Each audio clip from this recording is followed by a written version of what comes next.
परम पूज्य श्री प्रेमानंद जी महाराज, वो रोज सोहनी सेवा करते थे, झाड़ू लगाते थे पूरे वृंदावन में। यत्र तत्र जहां उनका मन करता था उसी कॉलोनी का आज पूरी सफाई करते। सुबह 4 बजे से उनका यही भजन था, यही संध्या थी, यही नाम जप था।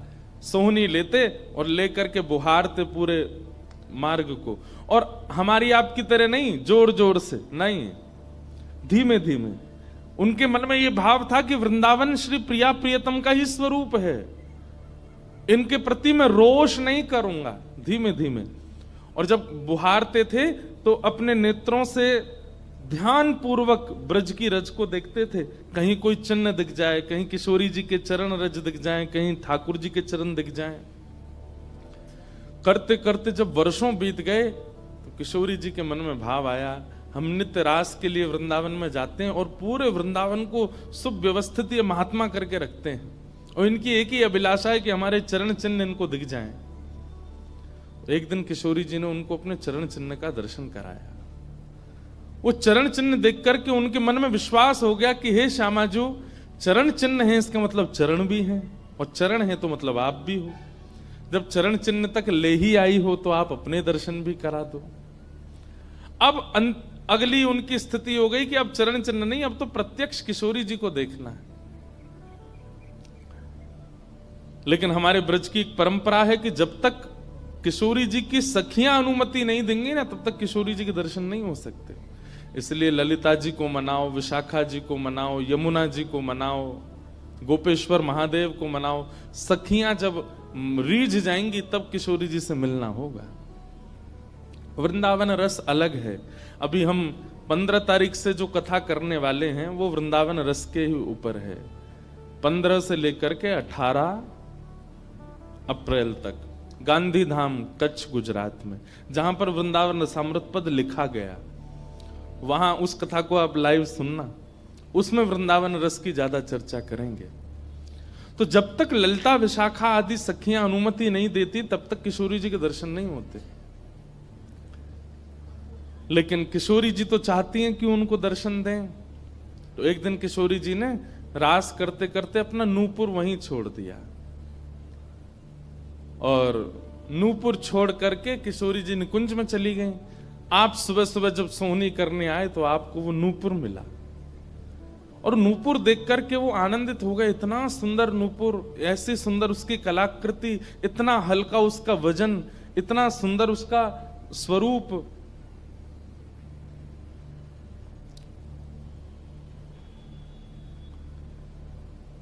आपके मन में भाव आया कि कोई बड़े घर की लाली होगी, उसका रह गया होगा, मैं रख लेता हूं, कभी कोई मिलेगा मांगने आएगा कि भाई हमारा नूपुर दो तो मैं दे दूंगा।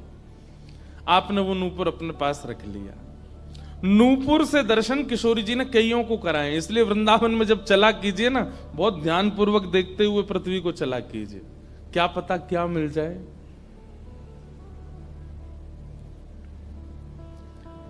सूरदास जी को भी नूपुर से ही दर्शन हुए किशोरी जी के, और आज इन महापुरुष को भी हो रहे हैं। मुझे नाम स्मृति में नहीं आ रहा है, शायद संभवतः श्याम चरण दास जी नाम था। तो नूपुर को अपने पास रख लिया। किशोरी जी का नियम है कि जब रास में जाती हैं तो सब सखियां उनका श्रृंगार करती हैं, और एक एक श्रृंगार जो उन्होंने धारण किया है वो लिख लेती हैं।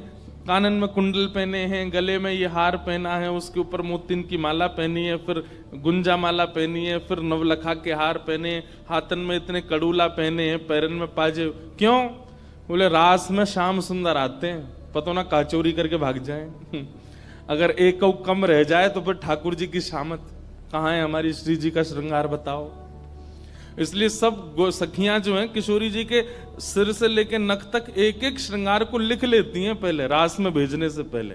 और फिर रास में आने के बाद, रास से आने के बाद फिर सब सखियां एक एक श्रृंगार, एक बोलेगी हाँ भाई कानन में ये कुंडल हैं, सिर पर ऐसा सुंदर वो है, गले में ऐसी माला है, हाथन में कड़ूला, पामन में ये 2 पाजेब हैं, सब गिनती करो। और एक एक करके उतारती जाती सखियां। आज किशोरी जी के चरणों का एक नूपुर नहीं है। शाखा आदि बोली हे श्यामाजू आपका एक नूपुर कहां गया? बोले अरे मो तो पतो ना है, सके नृत्य करते करते रह गए हो वृंदावन में। ललिता विशाखा बोली स्वर्ग के इंद्र के हाथी के दांतों से बना हुआ नूपुर है वो, सामान्य नूपुर नहीं है। आपके ऊपर तो कोटि कोटि ब्रह्मांड वारी वारी जाते हैं किशोरी जी, पर वो नूपुर ठाकुर जी ने आपको भेंट किए हैं, बड़े बहुमूल्य नूपुर हैं। अब किशोरी जी बोली मोह ना पता कहाँ रह गए हो कहीं पे। किशोरी जी तो मन बना चुकी है ना, दर्शन देना है उनको। तो ललिता विशाखा ने विचार किया कि हम ही जाती हैं, ढूंढ के आती हैं निकुंज में, कहाँ है वृंदावन में। बोले अपने रूप में तो नहीं जाएंगी, तो एक वृद्धा का रूप धारण किया, एक वृद्ध मैया का रूप धारण करके ललिता विशाखा गई और वृंदावन में ढूंढने लगी नूपुर कहाँ है। तभी ढूंढते ढूंढते वो महाराज जी सोहनी कर रहे थे, उनके सामने पहुंची। अरे बाबा हमारी लाली आई सवेरे सवेरे यहाँ पे, और बाके पाम को एक नूपुर रह गयो, तेने देखो। बाबा बोले तुम कौन हो रही? बोले हम पास के गांव की रहवारी, हमारी बहू है वो, और या की लाली है वो, जाको नूपुर रह गयो है। बाबा बोले मैं कैसे पहचान जाऊं कि तुम्हारी ही लाली का नूपुर है? भाई मनचले लोग हैं, बहुमूल्य वस्तु किसी पे देखते हैं तो सब अपना अपना बताते हैं। रोड में अगर 100 रुपया गिर जाए और 50 लोग वहां से निकल रहे हों, कि कोई पूछे भैया 100 रुपया किसका, सब अपनी जेब चेक करते, भले ही कुछ लेके नहीं थे, भले ही जेब में कुछ नहीं था, फिर भी देखते हैं लग तो मेरा ही रहा थे, मेरे जेब में 100 रुपए तो थे। सब अपना बताते हैं बहुमूल्य वस्तु को। तो मैं कैसे मानूं कि तुम्हारा नूपुर है? अरे बाबा हम कह रहे हैं तुम थे। बोले कहवे को अभी मैंने तो नूपुर, मैं तो असमंजस में पड़ जाऊंगा कि मैंने गलत आदमी दे दियो। बाबा फिर कैसे मानेगो? बोले एक नूपुर मेरे पास है, एक नूपुर तुम्हारी बहू ने ही पहन रखो होगो, वाकू ले आओ और यहां लाकर के मुझे पहले नूपुर की पहचान करा तो मैं दूसरा दे दूंगा। ललिता विशाखा बोली बड़ो चतुर बाबा है, श्री जी को बुला रहा है। अरे बाबा तो शर्म ना आवे, ऐसी घर की बहू बेटी ने हम तेरे पास लेके आवेंगे? बाबा बोले तो फिर चले जाओ, तुम पे भैया खूब धन धान्य, दूसरा नूपुर बनवा लियो, जे मुंह पे ही रहने दो। ललिता विशाखा बड़ी चिंता में लौट करके आई तो किशोरी जी बोली क्या बात है, आप इतनी चिंतित क्यों? बोले एक बाबा है, बाने आपको नूपुर धल लियो, यूं कह रहा है कि पहले जिनके पास एक नूपुर है उनको लेके आओ तब दूसरा दूंगो। तो श्री जी बोली इसमें क्या देर है, फिर ले चलो, चलते हैं ना। विशाखा जी समझ गई, बोले हे ललिता जी ये सब लीला किशोरी जी कर रही हैं, इनको दर्शन देना है उनको, और हमसे और आपसे स्पष्ट कह नहीं सकती, क्योंकि हम तो फिर सबको परखने लगती है ना कि इसमें कोई दोष तो नहीं, इसमें क्या गुण है। इसलिए किशोरी जी सीधे हमसे नहीं बोल करके और ये लीला कर रही हैं, इनको ले चलो। और किशोरी जी आई वृंदावन और महात्मा बैठे सोहनी कर रहे थे, और सामने से जैसे ही किशोरी जी को आते हुए देखा, बाबा ले हमारी बहू आ गई, अब नूपुर दे दे, देख या को नूपुर भी वैसा ही है। बाबा बोले मेरी आंख की कमजोर है ने, दूर से दिखना रही, पास लाके हाथ से स्पर्श कराओ। ललिता विशाखा बोली बाबा तो शर्म ना आ रही अपनी बहू को स्पर्श करा में? तो बोले चरण स्पर्श करावे में कहा देर, ले आओ। किशोरी जी समीप गई, जैसी चरण स्पर्श किए अपने हाथों से नूपुर पहना करके लिपट गए चरणों से।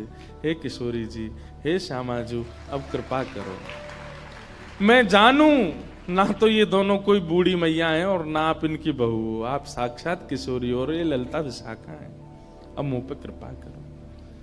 तो किशोरी जी ने उसी नूपुर से उन महात्मा के सिर पर एक चिन्ह बना दिया, अपने नूपुर का ही चिन्ह बना दिया, और कहा बाबा अब जीवन भर ये छाप आपके मस्तक पर ही रहेगी, मेरे नूपुर की छाप। उन महात्मा के मस्तिष्क पर जैसे हमारे तिलक दिखता है, ऐसे प्रत्यक्ष नूपुर की छाप प्रत्यक्ष सबको दिखने लगी। अब ये तो थी उनके ऊपर कृपा, लेकिन इससे क्या हुआ कि वे महात्मा लौट करके जब अपने आश्रम आए तो उनके गुरुजी ने जब उनके माथे पर देखा तो वो बोले ए तुमने अपने गुरु के द्वारा दिया हुआ चिन्ह बदल दिया? हमने जो तुमको तिलक दिया तुम वो क्यों नहीं लगाते, ये क्या लगाए घूम रहे हो। तो हाथ जोड़ के निवेदन किया, गुरुजी ये कोई तिलक नहीं है, ये कोई चिन्ह नहीं है, ये तो मेरी किशोरी जी ने कृपा करके अपने नूपुर का चिन्ह मुझे दे दिया है। तो गुरुदेव बोले, हाँ तू बहुत बड़ा भक्त है ना, किशोरी जी आकर के तुझको चिन्ह देंगी। कोई माने नहीं, सब बोले जाओ इसको मिटा के आओ और जो मैंने तुमको चिन्ह दिया है वो लगाओ। अब पहले तो उनके हाथ कांपे कि मैं इसको कैसे मिटाऊं, लेकिन गुरु आज्ञा से ऊपर कोई नहीं। देखो ये गुरु निष्ठा होती है।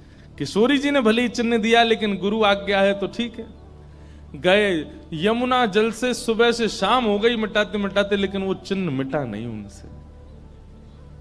शाम को लौट करके आश्रम आए तो गुरुजी बोले, मैंने तुझे सुबह टोका था ना ये चिन्ह मिटा के आ, और तू अभी भी नहीं मिटा रहा। बोले गुरुजी मैंने प्रयास तो बहुत कर लिया लेकिन ये मिट नहीं रहा है। तब भी उनके गुरुजी माने नहीं। अब तो महाराज ये होने लगा कि गुरुजी को इतना क्रोध आ गया कि ये इतना हट कर रहा है कि हमारे द्वारा दिया गया तिलक चिन्ह उसको अस्वीकार करके और ये मनमुखा चिन्ह लगाए घूम रहा है माथे पर।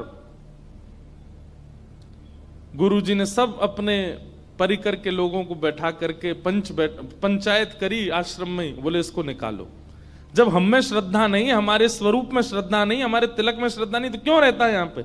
वो रोते रोते बोले गुरुजी मैं सत्य बोल रहा हूं, ये किशोरी जी ने चिन्ह दिया है और मैं खूब प्रयास कर रहा हूं। नहीं तो आप प्रयास कर लीजिए, ये मिट नहीं रहा है। अच्छा अब हमसे चाहता है कि हम तेरे माथे को छू करके मिटाएं, नहीं माने।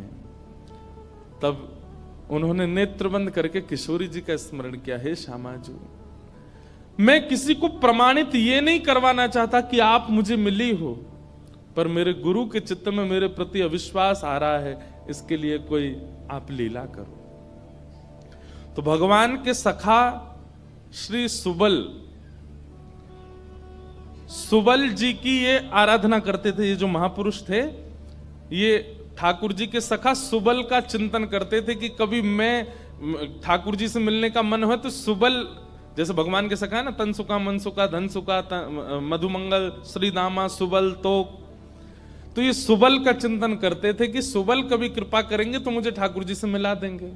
ऐसे सखियों का चिंतन करते हैं किशोरी जी के दर्शन करने वाले, और सखाओं का चिंतन करते हैं ठाकुर जी का दर्शन करने वाले। तो ये सुबल का चिंतन करते थे।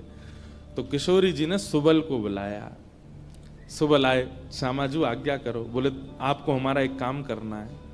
एक महात्मा पर हमने कृपा करके उसको अपने नूपुर का चिन्ह दिया है और उनके गुरुदेव को विश्वास नहीं हो रहा कि ये चिन्ह हमने दिया है, इसलिए वो आपकी आराधना करते हैं, आपको बहुत बचते हैं। आप जाकर के हमारी तरफ से ये प्रमाण दे दो कि हमने चिन्ह दिया, क्योंकि उस सभा में कई लोग ऐसे हैं जिनको मेरे दर्शन का अधिकार नहीं है और मैं तो जाना चाहती हूं पर ये ललिता विशाखा मुझे जाने नहीं देंगी, इसलिए आप जाकर के वहां प्रमाणित कर दो कि ये चिन्ह मैंने दिया है। तब भगवान के सखा सुबल साक्षात उस आश्रम में प्रकट हो गए और प्रकट होकर के जैसे देखा दिव्य देह, दिव्य तनु, दिव्य तेज निकल रहा है, सबने प्रणाम किया। बोले कि ये आपका परिचय। बोले मैं भगवान का सखा सुबल हूं। देख करके सबने बोले आप कैसे आए। बोले हे गुरुदेव आप अपने शिष्य पर इतने रोष कर रहे हो, ये चिन्ह ये किशोरी जी ने ही इनके माथे पर पधराया है, आप इनके ऊपर नाराज मत हो। अब सुबल प्रमाणित करके चले गए। अब क्या हुआ, गुरु जी को आत्मग्लानि होने लगी। बोले मैं गुरु हूं और मेरे चेला को ठाकुर जी मिल गए, श्री जी मिल गई और मुझे विश्वास नहीं हुआ। तब गुरु जी ने अपने गुरुजनों को, अपने श्रेष्ठ जनों से जाकर के कहा कि मुझसे अपराध बना है। ठीक है, गुरु शिष्य के ऊपर क्रोध कर सकता है, उसका कोई दंड नहीं होता, पर किशोरी जी के द्वारा कृपा की गई, मैंने उस पर प्रश्न चिन्ह उठा दिया, इसका तो मुझे दंड मिलना चाहिए। तब सब रसिक जनों ने विचार किया, बोले इसका क्या दंड दें। तो बोले आप एक काम कीजिए कि दंडोत्सव कीजिए। दंडोत्सव। बोले दंडोत्सव में क्या करना है। बोले आज तक जितनी तुम्हारे पास जमा पूंजी है सब संतों की, भक्तों की सेवा में लगा करके और आनंद से सुंदर भंडारा करो, सुंदर नाम संकीर्तन करो, सुंदर अपने घर पर एक उत्सव रखो और उसमें जितने महापुरुष आए सबको दंडवत प्रणाम करते करते सबसे क्षमा मांगो और फिर जब सब तुम्हारा धन संपत्ति अब तक जितनी कमाई वो सब संतों की सेवा में लग जाए, फिर उन संतों से कृपा प्रसादी मांगो कि आप सब मुझे क्षमा कर दो। इस प्रकार से दंडोत्सव करो। तो जिन्होंने ये भाव कहा है उनको ये दंडोत्सव करना है। दंडोत्सव मतलब अब पूरे जीवन की जमा पूंजी तो खर्च नहीं कर पाओगे, पर हां पिछले 3-4 साल में जो जमा कर रखा है प्रयास करो उससे। पंढरपुर में वारी जाती हैं, हमें भैया बता रहे थे अपने जो जिनके साथ हम घूम रहे थे कल, कि यहाँ वारी जाती है, यहीं से जाती है श्री पंडरीनाथ भगवान की वारी में इतने सारे वैष्णव जाते हैं, उनकी सेवा में लगा दो। वृंदावन जाके कुछ लगाया, पंढरपुर में लगा दो, गोवर्धन में लगा दो, और सुंदर अपने घर पर एक ठाकुर जी का उत्सव करके किसी श्रेष्ठ को वृंदावन से बुला करके उनका सुंदर संकीर्तन करवाओ, कथा करवाओ, 2-3 दिन का ही कोई उत्सव रखो। इस प्रकार से अपनी वो जमा पूंजी संत वैष्णवों की सेवा में खर्च करके भंडारा करा के जितनों से मिलो सबसे क्षमा मांगो। वारी निकलती है आषाढ़ी एकादशी पर, इतने सारे वैष्णव जाते हैं पंढरपुर दर्शन करने, मार्ग पे खड़े होकर सबको शरबत पिलाओ और जो जो शरबत पिए उससे क्षमा मांगो, मुझे क्षमा कर दो, मुझसे अपराध बना है, मैंने कंठी पहनने के बाद भी मांस का सेवन किया, मैंने मद्य का सेवन किया, मैंने ऐसा किया, ये क्षमा मांगो। असंख्य भक्त एक साथ जब आपको क्षमा करेंगे तब आपका ये अपराध पूर्ण होगा। इसी को कहते हैं दंडोत्सव। तो फिर कथा पूरी करें। वो महाराज जी को सब लोगों ने कहा तुम दंडोत्सव करो, तो उन्होंने कहा ठीक है, मैं अगले 7 दिन के लिए दंडोत्सव करूंगा। ब्रज में जितने भी संत आवेंगे ब्रज की सीमा पर खड़े होकर के सबको माला पहना करके सबको सत्कार के साथ लाया जाए। आश्रम में उनकी रहने की सुंदर व्यवस्था, प्रसाद की व्यवस्था, और नाम संकीर्तन अखंड चले 24 घंटा 7 दिन तक, और खूब भंडारा चले, और जितने महापुरुष आए सबसे क्षमा मांगनी। तो जब ये दंडोत्सव का बात हुई तो गुरु जी ने दंडोत्सव लिया, और चेला बेचारे जिनको किशोरी जी ने चिन्ह दिया था वो मन में सोचने लगे ये क्या हो रहा है, मेरे कारण मेरे गुरुजी को दंडोत्सव करना पड़ रहा है। तो उन्होंने अपने गुरुदेव के सामने प्रणाम करते हुए अपनी झोली फैला के कहा गुरुजी मुझे एक भिक्षा दे दो। तो क्या चाहिए? बोले जो दंडोत्सव आप करना चाह रहे हैं वो मुझे करने दीजिए, आप विराजिए, आपकी जगह मैं करूंगा, मैं शिष्य हूं आपका। तो बोले नहीं नहीं, अपराध हमने किया तो तुम क्यों करोगे? बोले गुरुजी बस यही कृपा चाहिए। तब बड़े संतों ने मिलकर के सबने कहा कि भाई देखो शिष्य कर सकता है, अगर इनकी इच्छा है तो ये करने दो। तो फिर गुरुजी का दंडोत्सव उन्होंने ही किया जिनको चिन्ह किशोरी जी ने प्रदान किया था, दंडोत्सव मनाया।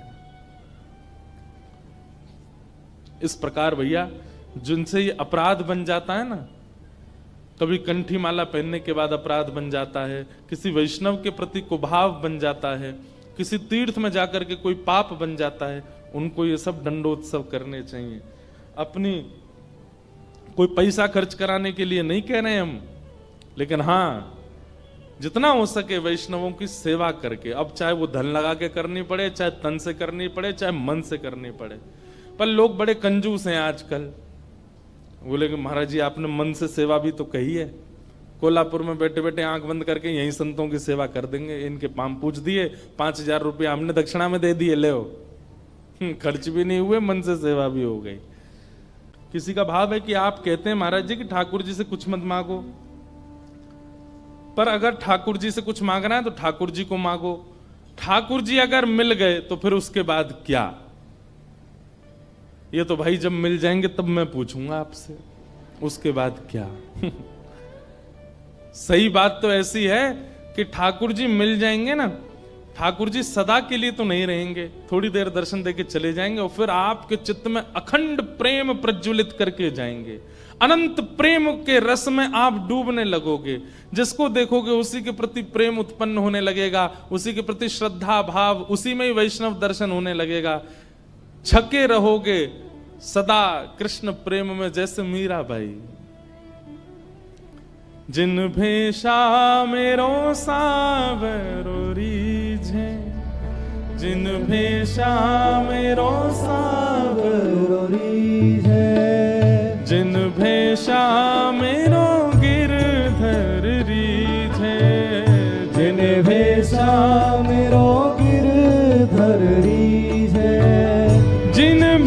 निर्वेशा प्यारो विठ्ठल रीझे, निर्वेशा प्यारो विठ्ठल रीझे, सोही भेष धरूंगी हो मैं तो सोही भेष धरूंगी। अरे हाँ मैं तो सोही भेष धरूंगी हो मैं तो सोही भेष धरूंगी। अरे हाँ मैं बैरागन होऊंगी, मैं बैरागन ओ बाला,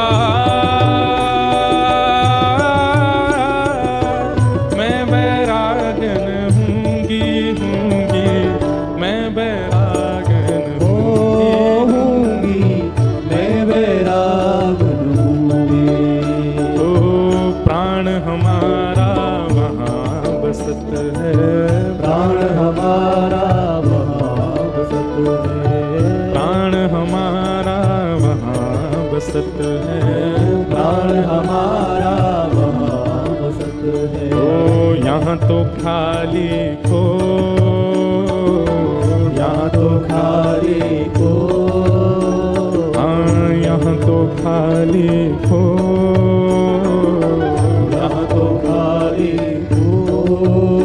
ओ मात पिता परिवार सोई है, मात पिता परिवार सोई है, मात पिता परिवार सोई है, मात पिता परिवार सोई है। ओ कहिए तिनका तो भला कहिए तिनका तो, हाँ भला कहिए तिनका तो, भला कहिए तिनका तो।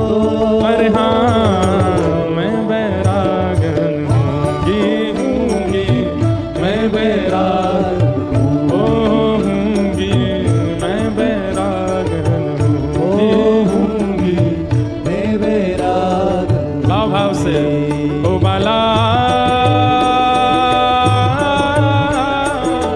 मैं बैरागन हूँगी, मैं बैरागन हूँगी, मैं बैरागन हाँ हूँगी, मैं बैरागन होऊंगी, मैं बैरागन ओ हूँगी, मैं बैरागन होऊंगी, मैं बैरागन होऊंगी। ऐसे प्रेम में छक जाएंगे। जैसे किसी प्यासे को पानी पिला दिया जाता है तो क्या उसको दोबारा प्यास नहीं लगती? लगती है। ठीक वैसे ही ठाकुर जी एक बार शीतलता दे देते हैं दर्शन देके, और उसके बाद जब जाते हैं तो फिर से वही स्थिति और दुगनी हो जाती है, मिलन की उत्कंठा और ज्यादा व्याकुल कर देती है। ठाकुर जी का मिलन परिपूर्णता नहीं कर देता, इसका मतलब यह नहीं है कि आपका अब इच्छा नहीं होगी, बल्कि पहले से और तीव्र इच्छा प्रकट हो जाएगी। ठाकुर जी मिल जाएंगे तो और रोना आएगा, क्यों? अब जाना नहीं आप, लेकिन ठाकुर जी तो जाएंगे, और जब ठाकुर जी जाएंगे तो फिर वही विरह वेदना जो सूक्ष्म थी अब वो प्रगाढ़ हो जाएगी, अब और मिलन की इच्छा होगी और दर्शन की इच्छा होगी।